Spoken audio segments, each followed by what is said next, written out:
بسم اللہ الرحمن الرحیم الحمد للہ رب العالمین وصلی اللہ علی محمد وآلہ الطاہرین۔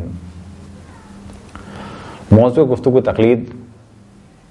اب تک کچھ گفتگو تقلید کے بارے میں ہوئی اور اب احکام تقلید بیان کیے جا رہے ہیں۔ اس وقت جو موضوع بیان ہوگا وہ ہے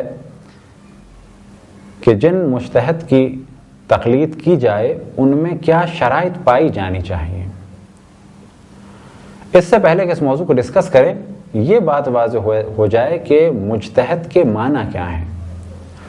مجتہد کے معنی ہیں کوشش کرنے والا، یہ ہو گئے ڈکشنری کے اعتبار سے، اور اصطلاحی اعتبار سے یعنی خاص ٹرم میں فقہ میں مجتہد کے کیا معنی ہیں فقہ کی ٹرمنالوجی میں، وہ ہیں کہ وہ عالم دین جو دلائل کے ساتھ احکام خداوند تبارک و تعالیٰ کو استنباط کر سکتا ہو، قرآن مجید سے، احادیث چہاردہ معصومین سے، اجماع اور عقل کے ذریعے۔ البتہ اس سے پہلے گفتگو کو آگے بڑھایا جائے یہ بات واضح رہے کہ عقل سے مراد یہ نہیں کہ ہم بیٹھ کے یہ فیصلہ کریں کہ ظہر کی نماز اب جو ہے آفس ٹائم میں 4 کی جگہ 2 رکعت کر دی جائے، قطعاً یہ مراد نہیں، بلکہ عقل سے مراد کہ جہاں پر عقل کا واضح حکم ہے، مثال کے طور پہ کہا جائے گا کہ وضو واجب ہے۔ کیوں واجب ہے؟ کیونکہ نماز بغیر وضو کے ہو نہیں سکتی، نماز واجب ہے تو پس اس سے پہلے وضو بھی واجب ہے۔ اسی طرح سے چند اور جگہ پر کہا جاتا ہے کہ عقل کا یہ حکم ہے۔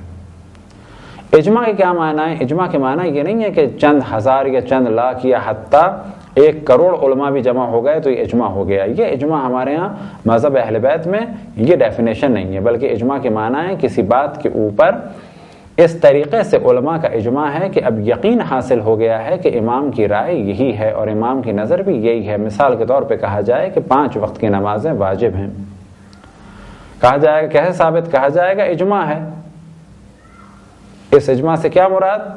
کہ یہ بات اتنی زیادہ کنفرم اور شیور ہے کہ اب یقین ہے کہ امام کی رائے یہی ہے، لہذا ہر وہ اجماع، ہر وہ رائے کہ جس کے بارے میں یقین ہو جائے کہ امام کی رائے اور ان سے بڑھ کے رسول اللہ صلی اللہ علیہ وسلم کی رائے اور نظر یہی ہے، تو کہا جائے گا کہ یہ اجماع صحیح ہے۔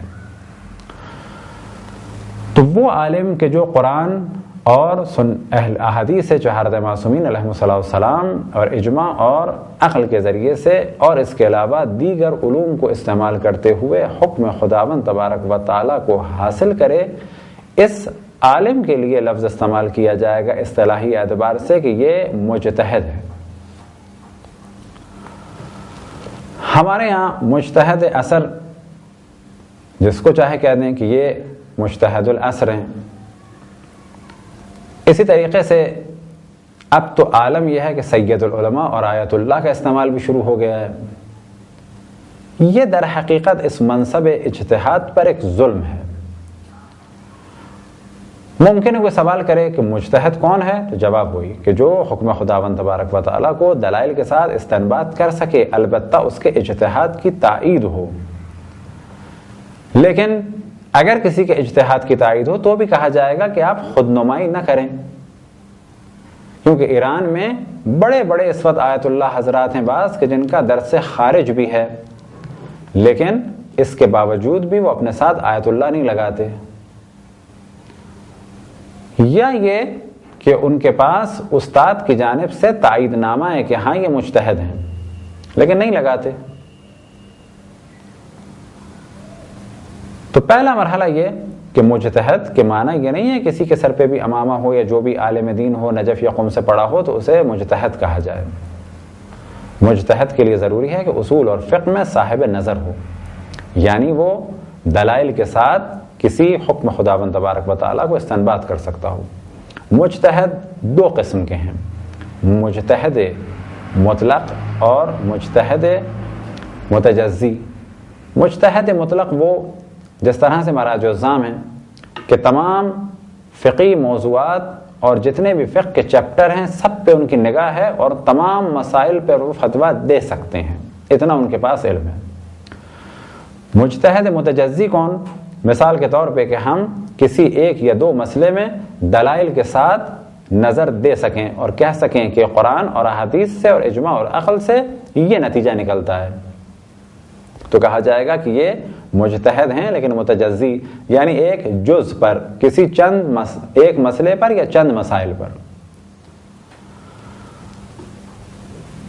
کس مجتہد کی تقلید جائز ہے اور کیا شرائط پائی جانی چاہیے؟ تو ان میں سے ایک شرط یہ ہے کہ وہ مرد ہو، بالغ ہو، یعنی نابالغ نہ ہو۔ البتہ یہ شرط بیان کی حد تک ہے، کیونکہ وہ شخص جس کے پاس اتھارٹی ہو اس کا بالغ ہونا ضروری ہے۔ اور عام طور پہ دیکھنے میں یہی آتا ہے کہ اگر کوئی بلوغ سے پہلے مجتہد ہو بھی جائے، فرض کریں کہ بعض سابقہ علماء کے بارے میں یہ ذکر ہوا، تو یاد رکھیں کہ وہ مجتہد مطلق نہیں تھے، کہ یہ تصور کیا جائے کہ جس ایج میں علامہ حلی آخر عمر میں جتنا ان کا علم تھا وہی کم سنی میں تھا، اگر وہ اس وقت مجتہد تھے تو کہا جائے گا کہ نہ، ایسا نہیں ہے۔ ممکن ہے کسی ایک مسئلے میں بڑی مہارت کے ذریعے، تربیت کے ذریعے کسی ایک مسئلے میں انہوں نے کوئی اپنی دلائل کے ساتھ رائے قائم کی ہو یا نظریہ دیا ہو، ورنہ عام طور پہ اگر دیکھا جائے دنیا میں تو اجتہاد بلا شک عملی اعتبار سے بلوغ سے پہلے ہو ہی نہیں سکتا۔ تو مرد ہو، بالغ ہو اور عاقل ہو، یعنی ایسا نہیں کہ جن کی ہم تقلید کرتے ہیں وہ کبھی بہک جاتے ہیں، کیونکہ عاقل ہونا شرط ہے۔ عاقل کی ضد کیا ہے؟ یعنی دیوانگی۔ بس مجتہد اگر دیوانہ ہو تقلید نہیں ہو سکتی۔ دیوانگی بھی دو قسم کی ہے، دائمی کہ ہر وقت دیوانگی ہے، اور ادواری، کبھی کبھی ایک دیوانگی سی کیفیت ہو گئی۔ تو مجتہد کے لیے ضروری ہے کہ وہ عاقل ہو، مرد ہو، بالغ ہو، عاقل ہو، حلال زادہ ہو، یعنی گناہ کے ذریعے سے وہ متولد نہ ہوا ہو، زندہ ہو۔ زندہ کے مسئلے میں مراد یہ ہے کہ ابتداءً جس کی تقلید کی جائے وہ زندہ ہو، لیکن ہم جن کی تقلید کرتے تھے اگر ان کا انتقال ہو گیا تو کہا جائے گا تقلید ان کی ختم ہو گئی۔ اب اگر ہم ان کی تقلید پر پلٹنا چاہیں تو اس کے لیے ہمیں تقلید کرنی ہوگی ایک زندہ مجتہد عالم کی۔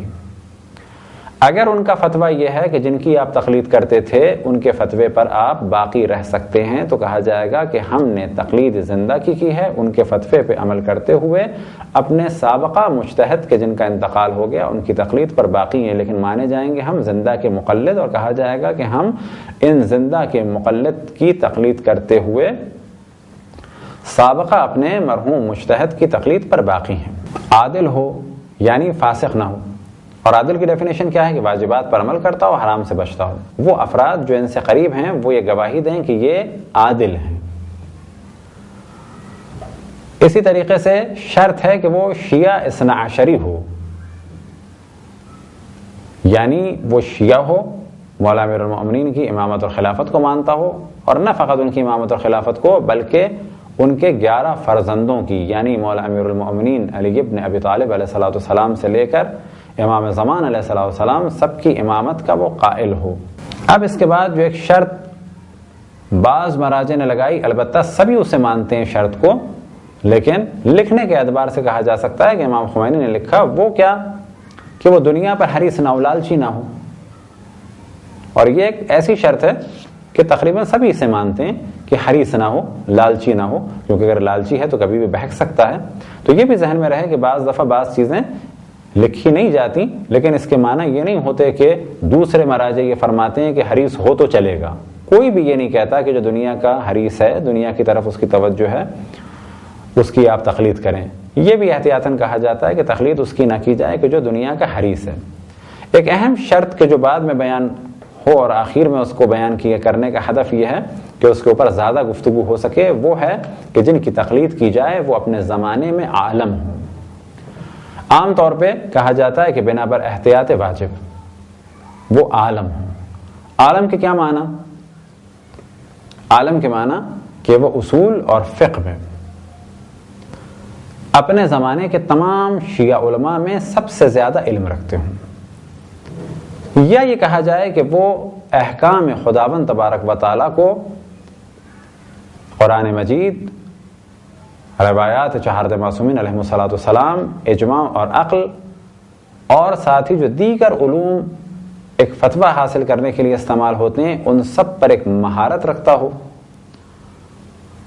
اور حکم خدا کو بہترین طریقے سے اور بہت علمی طریقے سے حاصل کرنے کی دلائل کے ساتھ اس میں صلاحیت ہو،